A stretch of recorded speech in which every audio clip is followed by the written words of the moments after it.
Good morning students. आज मैं आपको पाठ छठवां और प्रेमचंद जी चले गए यह पाठ एक्सप्लेन करके बताऊंगी। आपको ध्यान से सुनना है। इस पाठ के लेखक डॉक्टर रामकुमार वर्मा जी हैं और इनका जन्म सागर मध्य प्रदेश में 1905 में हुआ था और इनकी मृत्यु 1990 में हुई थी। रामकुमार वर्मा जी आधुनिक हिंदी साहित्य के सुप्रसिद्ध कवि, एकांकीकार, नाटककार, लेखक और आलोचक हैं। आपने समीक्षक तथा हिंदी साहित्य के इतिहास लेखक के रूप में भी अपनी महत्वपूर्ण भूमिका निभाई है। इनकी प्रमुख कृतियां हैं चित्ररेखा, जौहर, अभिशाप, वीर हमीर, काव्य संग्रह, चार ऐतिहासिक, एकांकी इत्यादि इनकी प्रमुख कृतियाँ बताई गई हैं। इस पाठ में लेखक ने प्रेमचंद जी के जीवन पर प्रकाश डाला हुआ है। प्रेमचंद जी का नाम आप सबने सुना ही होगा। प्रेमचंद जी क्या थे? एक बहुत बड़े उपन्यासकार थे। वे सरल व सादे स्वभाव के व्यक्ति थे और इस पर लेखक ने उनके जीवन पर प्रकाश डाला हुआ है। अब मैं इस पाठ का एक्सप्लेन करके बताऊंगी, आपको ध्यान से सुनना है।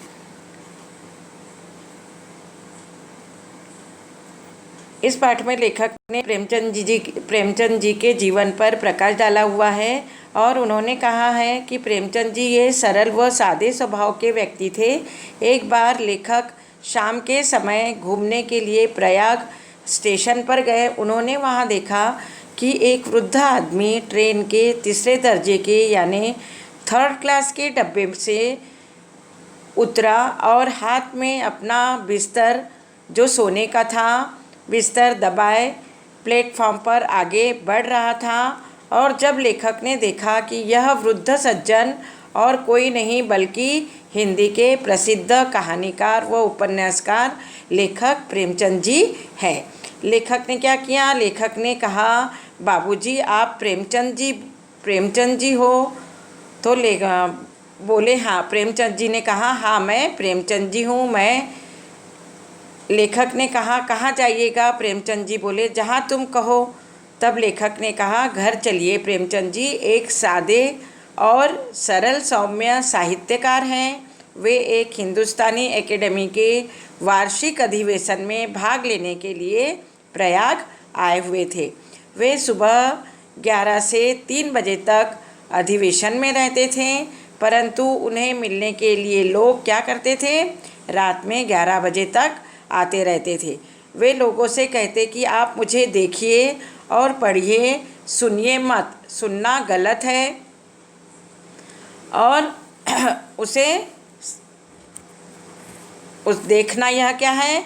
सही है। और मेरी ज़िंदगी क्या है? मेरी ज़िंदगी तो एक सपाट मैदान की तरह है। जब तक प्रेमचंद जी लेखक के यहाँ थे तब तक लेखक को उनके साथ आधा एक घंटे का ही समय उनके साथ मिलता था उनके साथ रहने के लिए।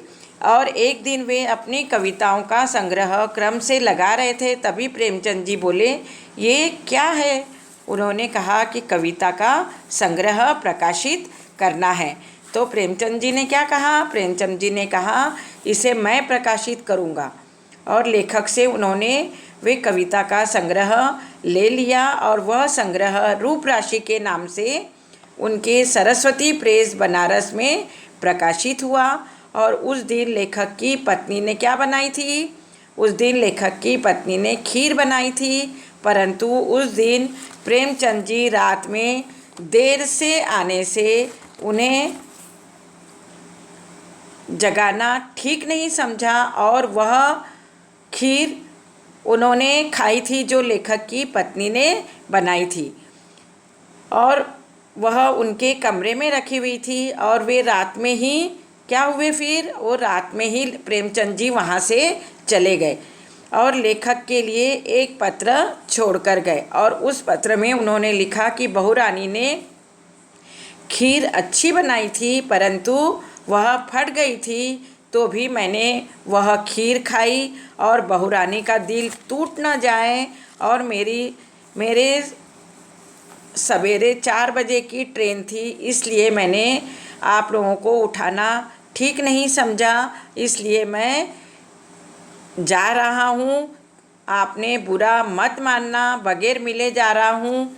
और इस तरह प्रेमचंद जी लेखक के यहाँ से सवेरे 4 बजे चले गए। इस तरह मैंने आपको प्रेमचंद जी के बारे में बताई हूँ और आपने ध्यान से सुना। उसके पीछे का स्वाध्याय भी आपको करना है। धन्यवाद।